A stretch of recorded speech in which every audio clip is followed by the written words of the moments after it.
Assalamualaikum warahmatullahi wabarakatuh. Alhamdulillahirabbil alamin. Allahumma sholli ala Muhammad wa ala ali Muhammad. Pemirsa Umat TV yang dirahmati Allah, alhamdulillah kita bertemu kembali dalam program Satu Keluarga Satu Usaha. Program yang didedikasikan untuk membangun generasi pengusaha muslim yang takwa. Kali ini kita akan membahas tema marketing versus marketing yang akan dibawakan oleh Ustadz Valentino Dinsi, SE, MM, MBA. Mari kita sama-sama langsung saksikan. Dipilih, ayo Bu, dipilih. Beli satu gratis dua Bu, mari Bu, diobral.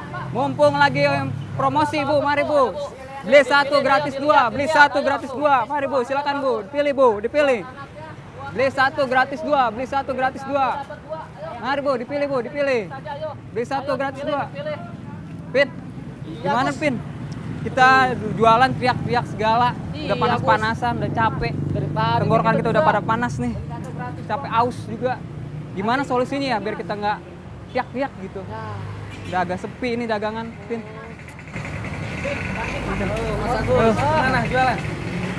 Aduh kayak gini nih Mas, teriak-teriak terus tiap hari gitu. Gimana cara biar kita nggak teriak-teriak jualan, nggak panas juga? Wah, begitu ya. Memang Mas Agus, Mas Apin, jualan itu harus kita tuh bisa menarik perhatian pembeli, Mas. Kita nggak cukup berdiri aja, nunggu pembeli yang datang, kita nggak bisa. Nanti ditinggalin pelanggan kita nanti. Jadi ini seperti ini namanya menarik perhatian pelanggan. Nah, nanti supaya ini saya ajak nih ngobrol-ngobrol sama Ustadz Valentino Dinsi. Dia paham tentang bagaimana menjual itu yang bisa menarik perhatian pelanggan seperti itu, Mas. Ya. Ini saya lagi nunggu dia datang. Assalamualaikum. Ustadz. Assalamualaikum. Ustadz. Kabar nih? Alhamdulillah, Ustadz. Alhamdulillah. Jadi begini Ustadz, kebetulan ada Ustadz. Kita mau nanya-nanya nih Ustadz. Tadi kan pegawai saya suruh teriak-teriak buat manggil-manggilin orang belanja Ustadz. Tapi mereka bingung Ustadz. Kenapa sih mereka harus teriak-teriak? Padahal ente ilmunya udah tahu tuh ya, udah tahu. Mungkin mereka belum tahu nih. Nanti kita jelasin dalam lebih enak. Di luar panas nih, nanti kita ke dalam gitu ya. Kalau gitu kita masukkan Ayo, Ustadz. ya.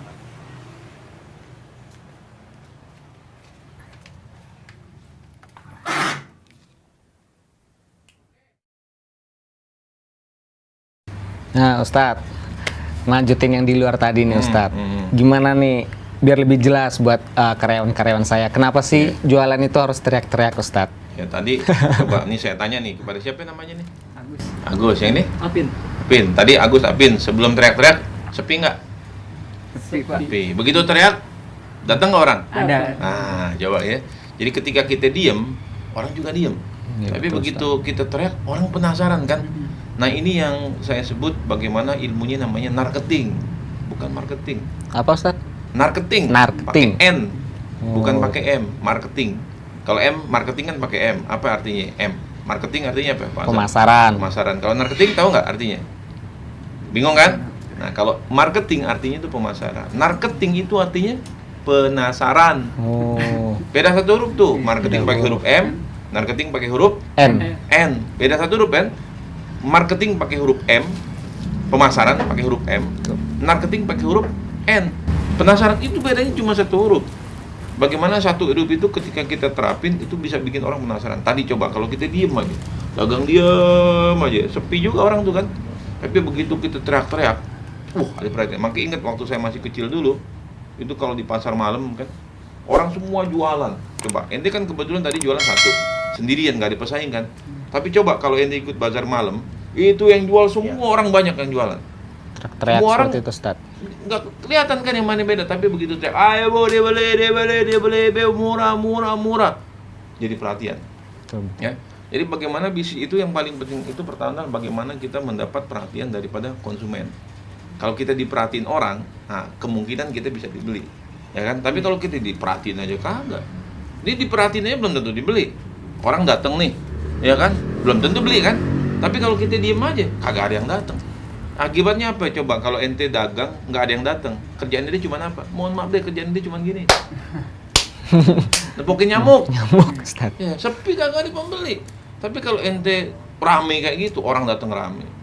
Datang niat rame belum tentu beli loh ya, ingat. Tapi tadi saya cakep tuh, saya lihat di depan tadi tuh.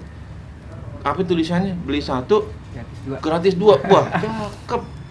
Jadi begitu udah orang datengin dulu tuh. Begitu dia datang, beli 1 gratis 2. Itu orang tambah pengen semangat, pengen beli. Yang penting Itu bikin orang salah satu tertarik cara. dulu, Itu Ustaz, salah ya. satu bagaimana membuat orang tertarik. Begitu dia tertarik datengin dulu nih. Jadi bisnis itu kalau kita nggak bisa mendatangkan orang, jangan harap bisnis itu dibeli orang. Tapi begitu dia datang belum tentu orang beli juga.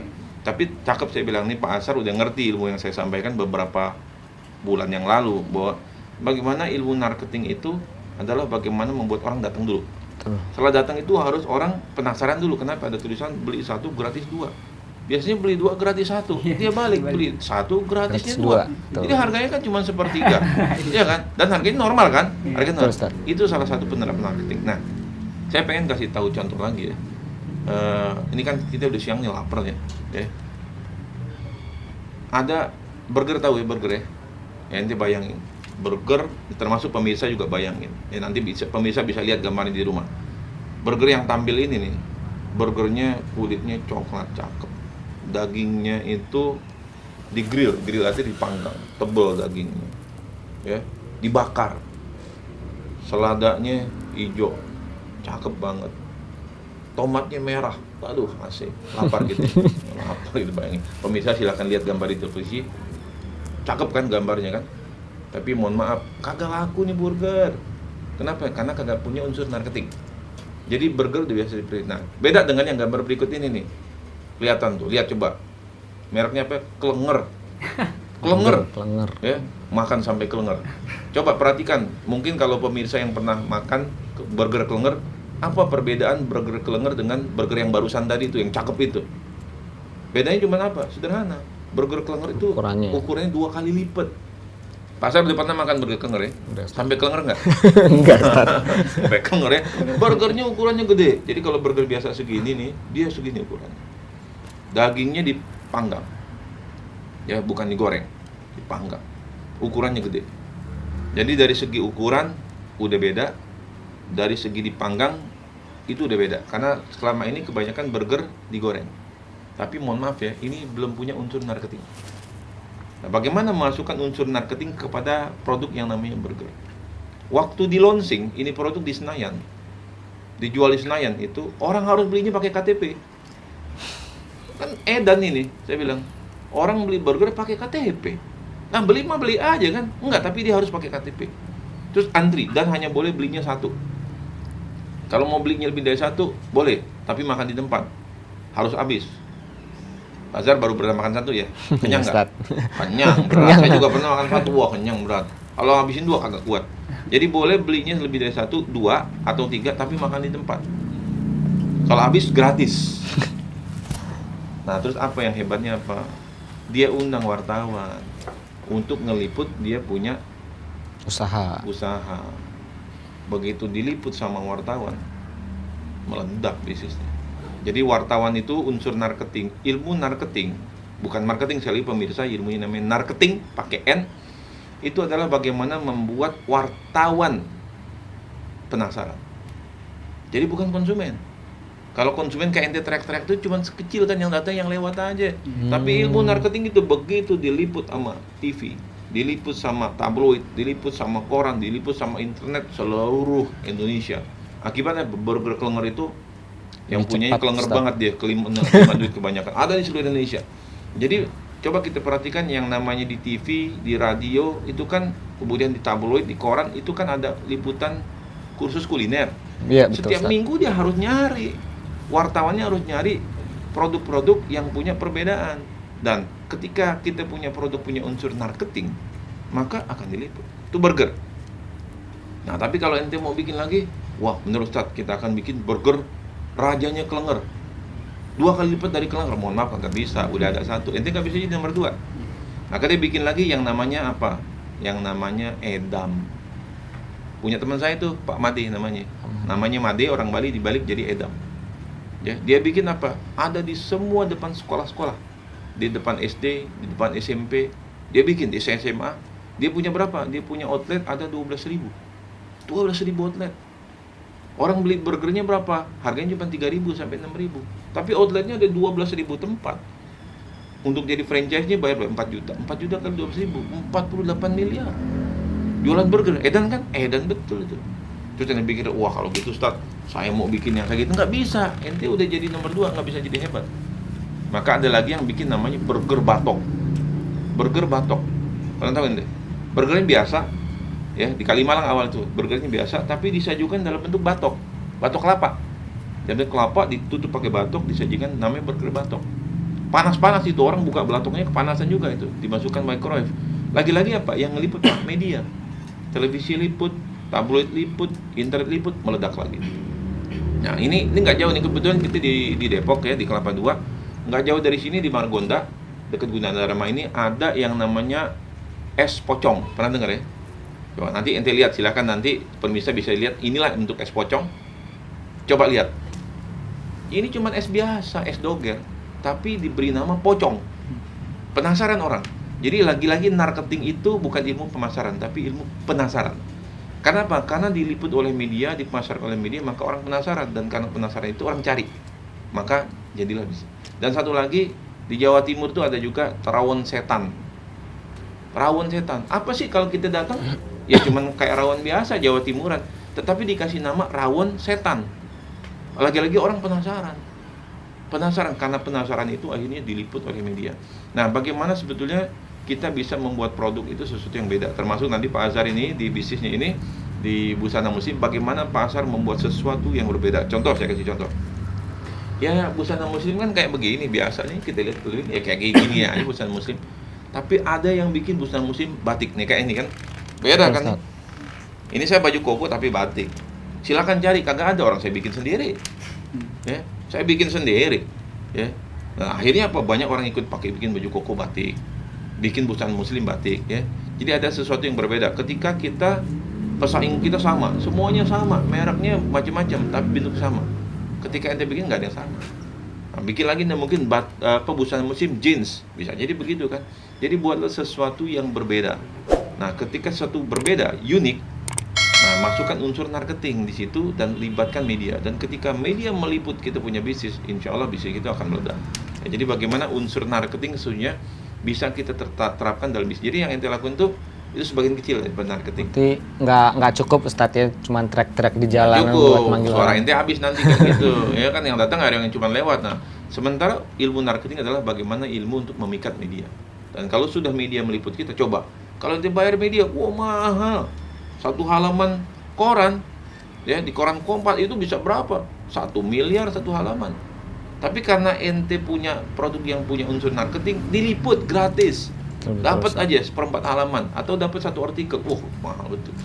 Dan itu yang terjadi dengan teman-teman beberapa murid-murid saya yang produknya berhasil diliput oleh televisi, oleh tabloid, oleh koran, oleh internet, maka terjadi lonjakan dalam penjualan produk dan jasa mereka. Begitu, bisa dipahami ya? Bisa. Jadi yang ente lakukan tadi itu udah benar, ya. Beli 1 gratis 2, itu udah benar. Yang ya, baru benar. sebagian kecil itu gitu, bagian Ustaz. kecil saja. Nah, tinggal bagaimana nanti Pak Azhar ini dan juga teman-teman di sini merumuskan bagaimana supaya ini dapat liputan gratis dari media. Sebab kalau nggak diliput oleh media, capek kita ngejualnya. Gitu. Jadi begitu Mas Agus, Mas Afid. Berarti harus dipikirin lagi nih. Nggak cukup kita cuma track di luar aja. Kita harus mungkin mikirin gimana kemasan atau merek atau apalagi dari usaha kita ini supaya media bisa meliput gitu. Media penasaran. Jadi usaha kita ini bisa terkenal kemana-mana gitu. Makasih Pak Ustadz udah ngasih pencerahan buat saya, terutama juga buat karyawan-karyawan saya. Ntar dulu satu lagi nih. Tadi kan contoh kita produk ya. Saya ini tiba-tiba teringat aja nih. Saya dulu waktu saya ke Kalimantan Timur itu ada seorang petinju. Ya, dia petinju nggak dikenal, dia merantau. Nah susah deh, nggak terkenal. Ya kalau nggak dikenal nggak ada yang tahu kan. Terus apa? Dia bikin tinju di jalanan. Di jalanan dia tinju. Pertandingan tinju di jalanan. Ya, tandingan tinju. Ya heboh lah, ya kan? Heboh, diliput sama media, diliput sama koran. Ini ada orang gila tinju di jalanan seperti gitu, ya kan? Terus sampai akhirnya apa yang terjadi? itu Kapolda senang sama dia, dia angkat dia jadi anaknya Kapolda, anak angkat Kapolda. Jadilah dia dari bukan orang siapa-siapa jadi terkenal. Itu artinya suatu hal yang baik ya. Ada juga banyak juga artis-artis yang bikin sesuatu yang nggak benar kan, pura-pura berantem. Artis ini yang pura-pura berantem dia, padahal kagak, gitu kan. Jadi ini suatu trik saja sebetulnya, tapi kita nggak berlaku yang nggak benar. Contoh saya kasih contoh lagi ya. Dulu waktu buku saya Jangan Mau Seumur Hidup Jadi Orang Gajian pertama kali keluar itu, teman saya bikin buku tandingannya. Judulnya Siapa Bilang Karyawan Nggak Bisa Kaya. Seolah-olah nih buku ini bertentangan kan. Satu buku Jangan Mau Seumur Hidup Jadi Orang Gajian, yang satu lagi Siapa Bilang Karyawan Nggak Bisa Kaya. Ini seolah bertentangan. Tahu nggak? Ini kita kan berteman akrab berdua, saya dengan teman saya ini namanya Pak Sapir Senduk. Itu seminggu sekali kita ngopi bareng. Kita ngopi di Starbucks. Kita bikin Pir. Jadi kita bikin skenario seolah-olah ini kita berantem. Media ngeliatnya kita berantem. Padahal kan kita nggak teman akrab aja gitu. Kita bikin bagaimana buku kita ini seolah bukunya yang berantem, bukan orangnya, bukunya yang berantem. Kita bikin isu di media, di tabloid, di internet, di televisi, di radio. Seolah kita ini bermusuhan. Satu bukunya Siapa Jangan Mau Seumur Hidup Jadi Orang Gajian, yang itu Siapa Bilang Jadi Karyawan Nggak Bisa Kaya. Ini seolah-olah bukunya berantem. Padahal ini buku kita skenario kan. Iya. Yang terjadi apa? Dua-duanya bukunya dapat liputan yang luas dan dua-duanya bukunya laris. Dan dua-duanya orang-orangnya jadi terkenal.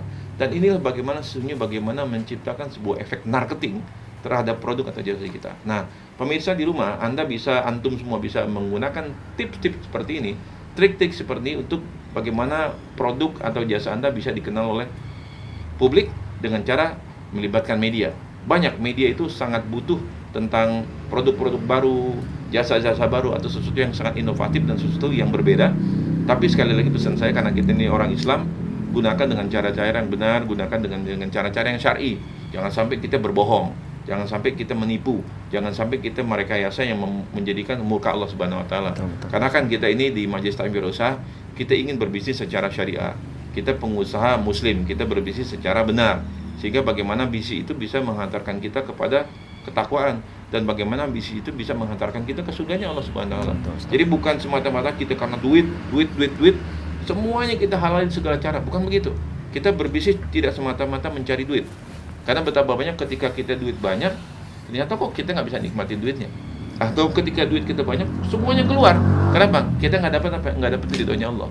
Tapi kalau kita dapat ridhonya Allah Subhanahu wa taala, termasuk yang bekerja juga gitu. Bukan cuma sekedar cari gaji, tapi carilah ridho Allah Subhanahu wa taala. Kalau kita bekerja atau berbisnis mencari ridho Allah Subhanahu wa taala, Allah ridho sama kita, gampang semuanya. Insya Allah semuanya itu berkah, dan insya Allah dia akan tumbuh lebih baik berkali-kali lipat. Makanya dalam berbisnis jangan semata-mata mencari untung. Yang pertama kali carilah ridho Allah Subhanahu wa taala. Kalau kita berbisnis mencari ridho Allah Subhanahu wa taala, maka insya Allah bisnis kita akan berkah. Tapi kalau kita bisnis semata-mata mencari untung, kemungkinan kita akan menghalalkan segala cara. Dan kalau kita udah menghalalkan segala cara, cepat atau lambat, walaupun bisnis ente sekarang besar, itu tinggal tunggu waktunya bangkrut. Ya, dan khusus bagi para pengusaha, pemirsa di rumah, dimanapun Anda berada, sejahterakan karyawan Anda. Sejahterakan karyawan, karena dari mereka lah bisnis Anda bisa tumbuh. Kalau Anda mensejahterakan karyawan Anda perhatikan karyawan Anda perhatikan mereka, diri mereka, karyawan Anda, keluarga mereka, insya Allah ridho Allah akan datang di situ. Dan kalau ridho Allah sudah datang di situ, ya insya Allah doanya banyak tuh, doanya akan banyak. Keluarga mereka, anak mereka, istri mereka akan mendoakan bisnis kita. Dan kalau mereka mendoakan kita dan kita butuh doa-doa mereka, insya Allah bisnis ini akan berkah. Dan kalau berkah sekali lagi, itulah insya Allah dunia akan datang dengan sendirinya. Nah Ustadz, saya punya satu pertanyaan nih Ustadz. Terkait nama tadi Ustadz, untuk unsur marketingnya itu Ustadz, seperti makanan tadi ada rawon setan, es pocong gitu. Nah dari segi kajian Islam itu bagaimana Ustadz, nama-nama seperti itu? Padahal nama-nama buat nama itu kan harusnya ada unsur doanya sih Ustadz. Tapi kalau buat makanan itu kan setan, pocong gitu. Nah kalau saya ingin terapin di busana muslim saya ini, mungkin saya harus cari nama yang benar-benar orang itu bikin kaget gitu Ustadz, biar unsur marketingnya ada. Tapi bagaimana itu? Jadi tadi ya, unsur marketing itu bisa dengan cara membuat sebuah aktivitas kayak tadi kan, bagaimana yang namanya burger kelenger, antri sampai panjang. Betul. Terus bagaimana juga kita ingat Tung Desa Moringin dulu nyebaran duit dari pesawat. Itu kan bagaimana menarik publisitas. Jadi baik dengan event, activity, atau dengan tadi rawon setan, penamaan, Ya tentu saja kita sebagai seorang Islam, ya kalau bisa cari nama-nama yang bagus. Tapi intinya bagaimana kita sesuatu menarik, ya. Jadi membuat sesuatu yang menarik, sebetulnya membuat sesuatu yang shocking, shock orang terus apaan, dan menjadi akhirnya membuat unsur penasaran. Nah, tinggal ente rumusin sendiri. Ya kalau ente tanya saya di sini, bayarnya mahal nih ntar.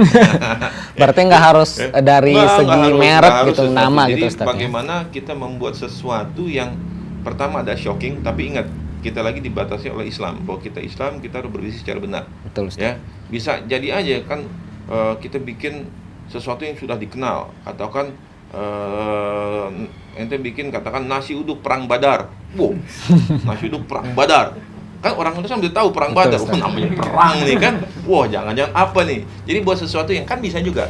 Artinya kita bikin sesuatu yang baik. Jangan juga bikin nasi uduk Abu Jahal. Wah, jangan juga tuh kan. Jadi buat sesuatu yang shocking tapi baik, ada bermakna doa kalau menurut antum tadi itu. Dan intinya itu membuat orang sesuatu yang tertarik dulu.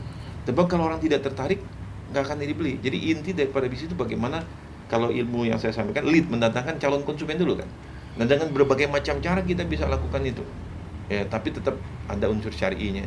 Jangan sampai kita kayak pocong setan. Ya, itu pada awalnya sih iya, tapi pada akhirnya kan juga dia akan berlalu dengan cepat ya. Jadi unsur marketing ini kalau kita perhatikan dia tidak lama. Tidak lama. Dia hanya pada sesaat tertentu saja. Tetapi cukuplah saat tertentu itu ketika mendapat liputan dari media secara masif, itu efeknya luar biasa. Nah, tinggal bagaimana selanjutnya memanage ilmu itu. Contoh ya, saya kasih contoh. Saya dulu punya kawan yang namanya pasti semua orang kenal, Pak Puspo Wardoyo. Ya, betul. Ya, Wong Solo. Wong Ya. Solo. Nah, dia bikin apa namanya? Jus poligami. Oh, macam-macam kayak gitu kan. Nah, pada awalnya bagus ya, tapi karena terus-terusan ya, tadi kemarin saya makan itu yang mutusin siapa? Perempuan. Jadi akhirnya begitu ibu-ibu nanya mau makan, "Mah, makan yuk." "Di mana?" "Bi, itu Wong Solo." Poligami tuh gitu kan. Jadi pada awalnya bagus, tapi kalau terus-menerus kan dia bikin jus poligami, dia bikin poligami award. Itu sesuatu kesalahan. Ya, jadi sesuatu yang pada awalnya bagus tapi karena tidak di-manage, tidak dikelola secara baik, akhirnya menjadi antitesis, ada orang jadi muak. Dan akhirnya menjadi anti. Dan itu yang terjadi kenapa akhirnya restoran Wong Solo hampir di seluruh Indonesia tutup ya, kecuali di Sumatera. Kenapa? Karena keputusan pembelian daripada makan adalah ibu-ibu. Dan ketika hati ibu-ibu tersakiti dengan poligami itu kan, maka dia melakukan apa? Boikot. Dan artinya ada sesuatu yang memang harus diperhatikan. Jadi jangan sampai kita juga membuat sesuatu yang shocking tetapi menjadi resisten bagi konsumen kita. Dalam kasus tadi adalah contoh rumah makan Wong Solo. Betul Ustaz. Gitu ya. Jadi pahami ya. Ya, misalnya berkah ya. Mudah-mudahan salam sama keluarga di rumah. Nanti kapan lagi kita lanjut lagi. Ya, makasih Ustaz atas ilmu Ustaz. Ya. Terima kasih ya.